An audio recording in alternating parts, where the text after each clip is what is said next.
Alright, so folks, we've been working on the beginning of our stories, okay? We reviewed that the beginning of the story has a setting, okay? Lets us know where we are, what we're doing, who's with us, and then adds a lot of details into that so people who are reading our story can really get a picture in their mind of what your story's about. So there's another part of the beginning that I want to chat a little bit about today, okay? And it's something that you've done a little bit of work on, and that's characters. C-H-A-R-A-C-T-E-R-S.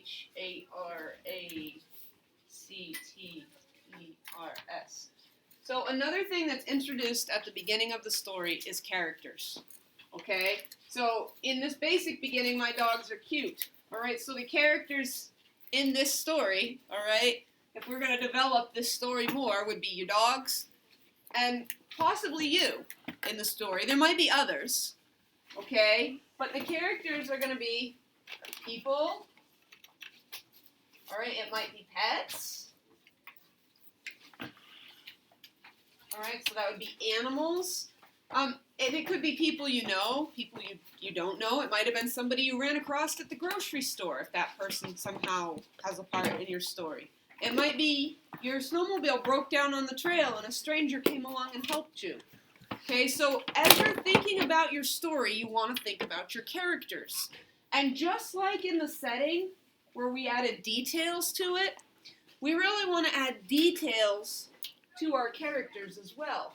Because it's one thing to say, a guy came along and helped me fix my snowmobile, right? It's another thing to say, a tall guy with dark hair and a nice warm red winter hat drove up behind me on his whatever model snowmobile it might be, okay, and taking long strides, came over and asked me with his deep voice, "Are you okay?"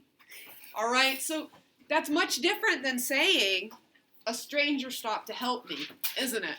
So if you were going to think about which story you'd rather read, you would probably be interested in the one that tells us more about the characters, okay? Now, characters get introduced in the beginning of a story, and often as we go through a story, we learn more about them, okay? So we don't have to tell everything about the characters in the beginning, but definitely I would say what they look like, what they sound like, okay, some of the things that we worked on with the setting.